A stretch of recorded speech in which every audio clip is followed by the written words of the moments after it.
My name is Kisha Edmunds, and my story is about how a ER visit would change my life forever. When I was 5, I would be propositioned by my stepfather sexually in our new home that we had just moved to, and he would put his hand under my nightgown and touch my private area. My abuse of my stepfather, it grew once he realized that he had direct access to me. It would continue on to about the age of 12 years. So when the abuse began, I did what every knowledgeable 5-year-old would do. I told adults. That didn't stop the abuse. So with me going to my mother about the abuse, my stepfather, he would use the telltale notion of she doesn't like me, she doesn't like being on punishment. He used every excuse that he could for me not liking him as to why I would say that he was sexually abusing me. Because when it would occur, he used different types of ways to get me alone. That would be through punishments and discipline and me having to take naps. For a long time,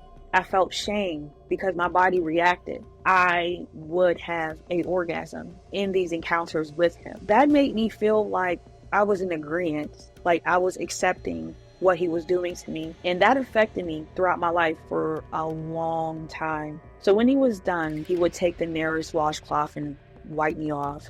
I could still smell him. If it wasn't punishment as to why I was being sexually abused, he would leave me money. The money would be the reward if I wasn't in trouble and he was sexual with me. I got special gifts that would be, disguised under me being the only girl. It was seen as, me getting the princess treatment when all actuality, it was to keep me quiet. So we would go on our special rides with one another where he'd pull over and he'd break me in the backseat of the car. So with him being the head of those areas in my family, he was able to decide whether or not I could be in the home on punishment or outside with my friends. And following after that, I can remember them arguing, him defending himself, saying, what would I want to do with a little girl? You're crazy. She's making it up.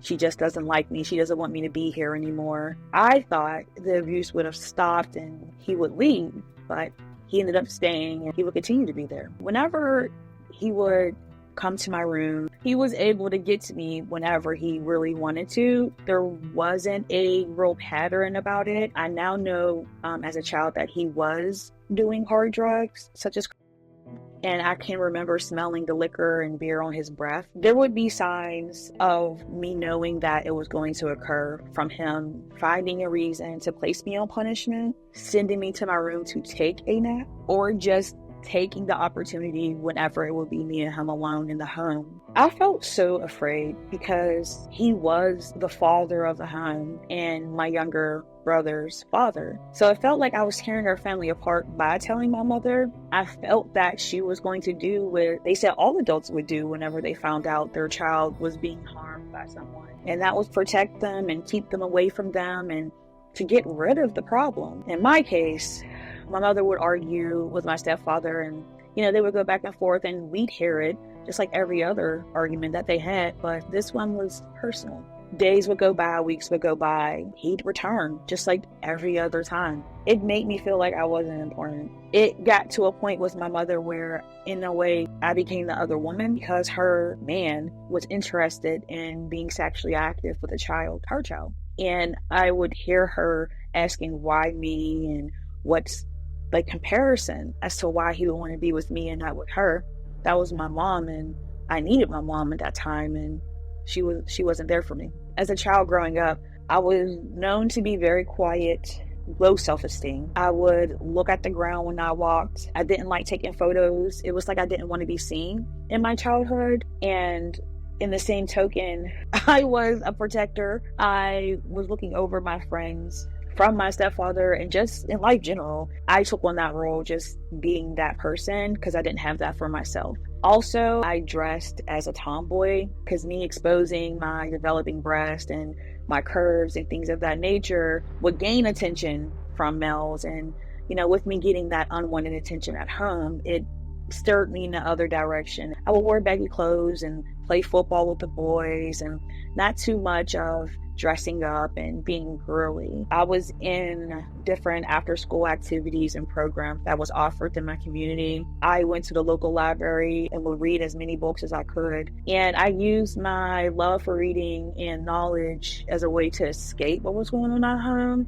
I completely remember whenever my abuse stopped because it was an important part of my life. I was at the age of 12 and it was the day after my 6th grade promotion. We were leaving the elementary school and making our way up to the big kid school, and we got to stay home, the 6th graders who had just recently promoted. So my siblings weren't home, and I had woke up that morning and was ready to start my summer vacation, and I went to the bathroom. And when I went to the bathroom, I would experience an excruciating pain when I went to urinate that caused me to have to be taken to the hospital. My stepfather would be the one to take me to the hospital that day. While I was there, I would be treated for a sexually transmitted disease. While being in their care is where I finally let it out to someone outside of an adult close to me, an authority figure, that I was being molested by my stepfather. But once they performed the rape kit on me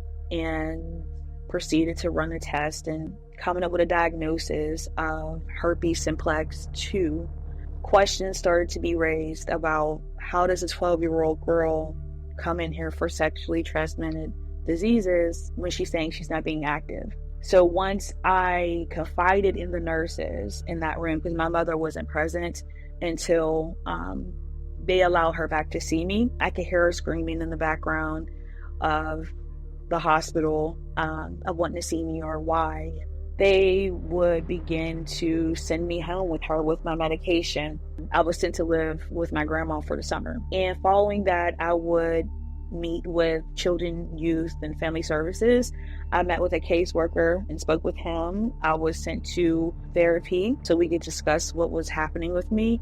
And I was interviewed by the police as well around that time. Once I seen the response that I got at the hospital from the nurses and the doctors of what my stepfather was doing to me, and the fact that he did leave me there at that hospital, is one of worry and concern. And I hadn't seen that. I hadn't personally experienced that as a kid, of someone being so captivated or taken in by what was happening to me, and was really sad for me. So seeing their responses made me start to think okay, something really is wrong.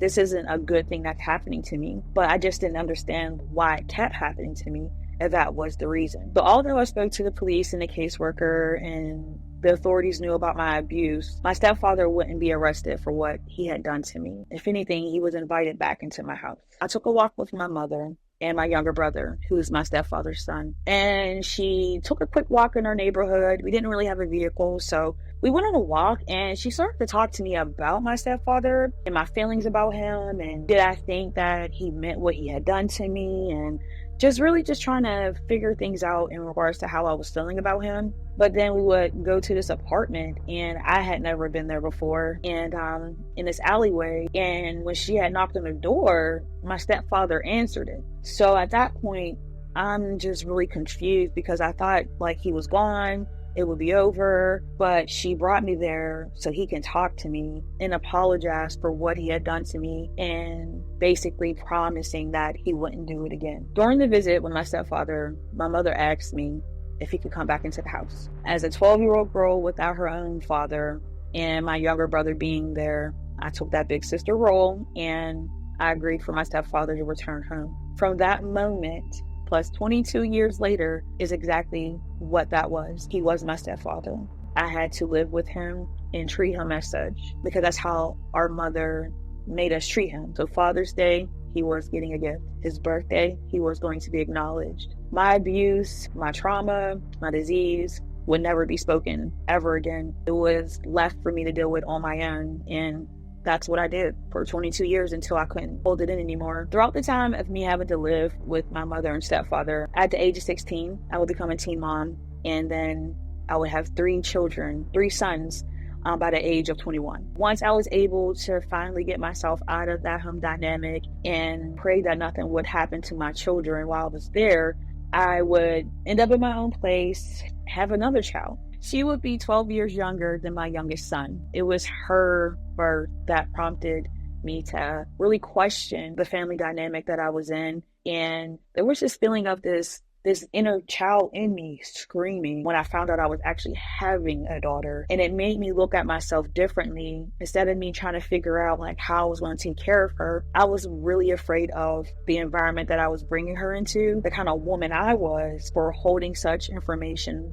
from everyone. It really, really messed with my psyche to where I would question a lot of things whenever she was born at 21 weeks. At the age of 32, I would become pregnant with a daughter. That prompted there to be a change in how I would think about how my life was up to that point. That feeling of putting her in harm's way and knowing the environment that I was putting her in scared me to my core. And I was willing to do any and everything to make sure she was safe.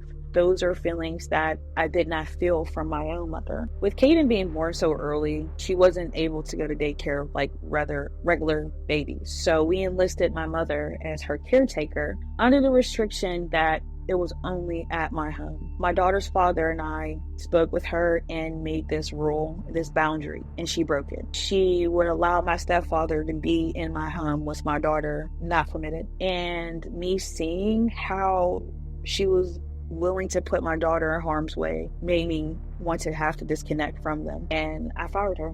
Firing my mom as my daughter's caretaker would prompt my stepfather to contact me. That wasn't what we did. We did not go long without talking to our mother. She made sure that any issues we had with her were taken care of and resolved by us just accepting that's who she was. My stepfather would call me in to meet with me at our home, and I would go down to meet with my mother and my stepfather about the episode that happened at my house that would prompt me to no longer be in contact with them. I broke contact with my mother and my stepfather, and my stepfather wanted to talk to me about it, thinking it had to do with why I had fired my mom. In that time away from the household and not speaking to anyone there, I began to really look at the dynamic and understand that my daughter wasn't safe with them, and I wasn't safe with them. So whenever I met with my mother and stepfather, I confronted him for the abuse he had done to me all those years before and let him know that what he did to me was not okay. My stepfather did not touch me after the age of 12, like he had promised. But around the age of 15, we had a camcorder at our home, and I found it in my hamper. And when we looked on the camera to see like what was going on, why was it in my hamper, we would find a pre-recorded video of my stepfather positioning the camera and positioning it at my bed, and we saw him motioning as if he was taking off his pants on that film. That was presented to my mother, and the camcorder disappeared, but my stepfather stayed. I could never comprehend how he would do to me what he said was done to him, being sexually abused by his own stepfather. And I just didn't accept it anymore. And I let them both know that I was cutting the cancer out of my life, that they were never allowed to contact me or any of my children from that day forward. Once I left the meeting with my stepfather and confronting him and my mother, I began to have a visceral reaction. It felt as if my world was falling apart, that I know, because for so long I had been living this lie of this family, and I played a position that was no longer going to be by my choice. So I started to really question life at that time and whether or not it was something I wanted to be a part of, because the pain I was feeling, it never went away. It just stayed. And one day I looked over on my dresser and saw my new prescription of antidepressants that I had been prescribed, and I was prepared to take all of them. I thought about my children and what I'd be leaving behind had I had ended my life at that moment. I went into a Facebook mother's group and I posted anonymously, and I told them my story, what I was going through and how I was feeling.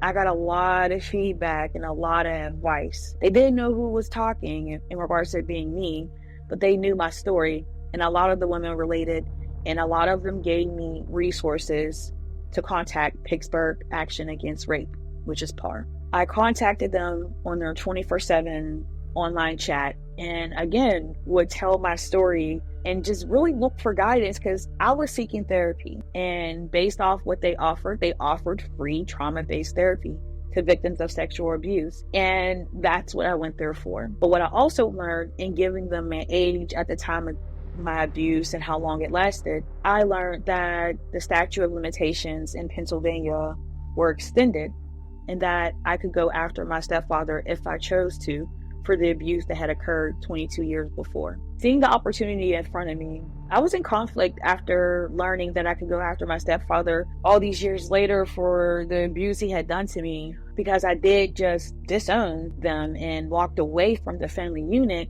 But to see that there's an opportunity for me to get justice for myself, that sat with me differently. And I proceeded to follow the steps that were laid out to me in regards to what I could do.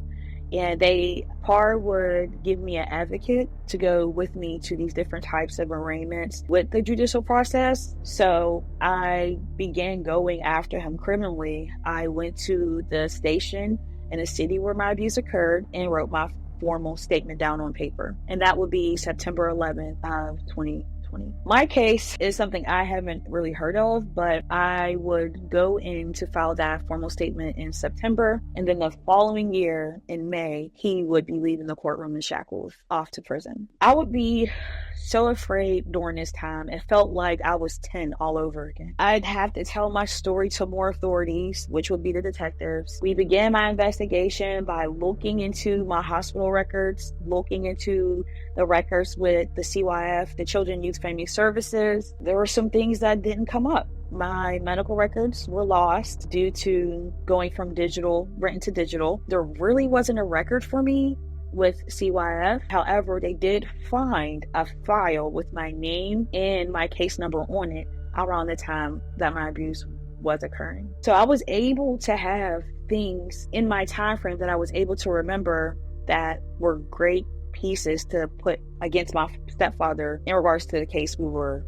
building up against my stepfather. There was a piece that the detectives wanted to try that I was okay with, but they needed to do it a certain way. They wanted to interview my mom. With me having siblings in prison, they used that as a way to get her in the interrogation room. And during their interview with my mother, she would corroborate everything that I had told the detectives and some. I had originally thought I told my mother about my abuse from my stepfather at the age of 10. She would confirm with the detectives that I told her at the age of 5. My mother's statement is what gave the police the warrant to go after my stepfather. So he was arraigned on a plethora of charges. I think there had to have been around 8 or 9 of charges that he was arraigned for. So he went to the county jail and he was facing the charges in front of me, but he would be bailed out, and it would be my mother who did it. My mother went in to his family and told them that I was lying and I was making it up, and they believed her, and they all put their money together to release my stepfather, but they needed a signature. That signature would be of my younger brother, who was the one that I had let my stepfather back in for the beginning of all of this. So he was let out and he was free while we were going through this court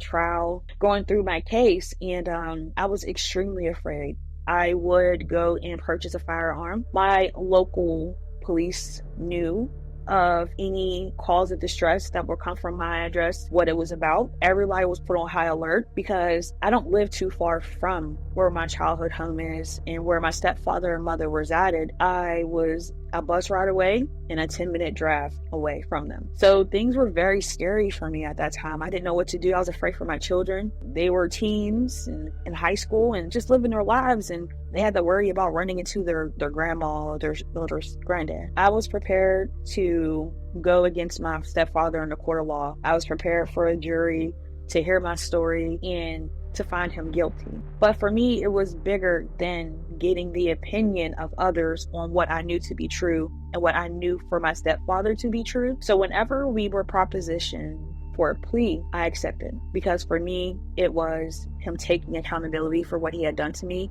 something he had never, ever said he had done the entire time. My stepfather and his attorney would come to me and the DA to discuss a plea arrangement, which I agreed to, because for me, it really wasn't about a jury convicting him. It was him taking accountability for what he had done to me all those years. I would agree to a sentence of 5 to 7 years of him being incarcerated in prison For me, that 5 to 7 years, it represented the years that I was being abused by him. Whenever I had to face him in the courtroom at the day of him accepting his plea and me addressing the court, because I did give a victim impact statement at that time, the entire time I would feel bad that I was going after my stepfather for what he did to me. I guess that would be a form of programming, but my feelings nonetheless, I felt it. So with him being in that courtroom, dressed and ready for prison, I felt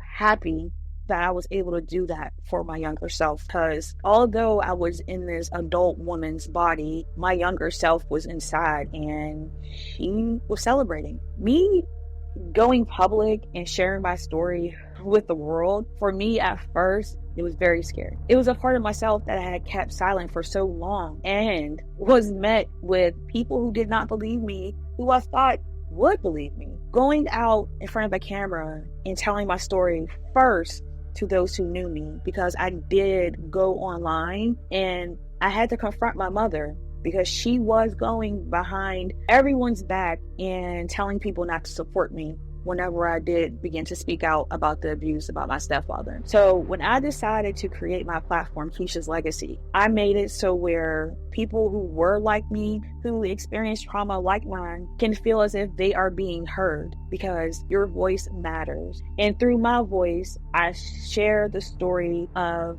my own resilience, how my mental health has been affected by the trauma in childhood. Just carrying on a regular day is difficult because I deal with PTSD and I'm raising children while still having to heal my own wounds, and that is difficult on its own. Yeah, Kisha's Legacy is for those who have been silent, so they don't have to feel silent anymore. And the responses I've seen thus far has been an empowering one that makes me want to continue to share my voice and to give resources to people who may not know that they could go after an abuser if they wanted to, that there are resources available to where you can get free therapy, and therapy is not taboo, that it does help. I have a testament that therapy does work, and if I could, I would tell everybody to find the one, because it's amazing. And to break the stigma, however long ago it happened, does not mean what happened to you isn't important. It doesn't mean that you should get over it. If it happened, it needs to be handled. Whether it's you getting your mental health taken care of or you going after the perpetrator. But these wounds do not heal with time. They heal with work. I have tons of advice that I give through my own journey, and what I've learned is that the silence gets louder the longer you do it. If you tell someone that something has happened to you and you've been hurt, if they asked you to be quiet, if they ask you to turn the other eye or give any reason as to why you should not get help, they are not there to protect you. They are not for you. Go around until someone acts on your behalf. How things are with me now, I am 37, going on 38. March 9th, my children, they're thriving. Kaden is my little mini-me. She follows me everywhere. I do plan on putting updates of our relationship and how things are going for me on my platforms, Kisha's Legacy, and that's on YouTube and Instagram and TikTok. Also, I am in the process of becoming a published author. I am participating in the 7th volume of Scenes from a Single Mom. We will be dropping that in July, where I'll be sharing my story as it pertains to me being a single mom and navigating life as a single mom, a teen mom who experienced my type of trauma, and how I was able to still maintain and be during those terrible times in my life, and to give advice to other women and survivors on how you can navigate life going through something at one point in time. Because you're a victim once. That's it. You're always a survivor. Life after sending my stepfather to prison has been amazing for me. It's been rough in the healing process because I've been doing an extensive form of therapy, which is EMDR. And me and my therapist have been working through those really tough areas in my development to where I'm able to now embrace myself as a whole. I'm not ashamed. I'm not harboring on to any old feelings of resentment to anyone in the past, because I've healed so much so that negative feelings no longer reside in me, and I'm forever thankful to myself, because it takes you to get through that part. And as far as that, it affected my life in all ways. It changed me as a mother. I'm a more patient mother. I'm able to meet my children where they are. I'm not triggered by my daughter anymore, because for a long time I was being triggered just by her existing, because I kept putting myself in her place and being afraid for her. But now I'm able to trust myself and trust that regardless of the circumstances, they're always going to be protected by me, and that I am capable of keeping my life running. Do the healing, do the work, and cut the unnecessary ties out. Because if they're not for you, they don't need to be for you.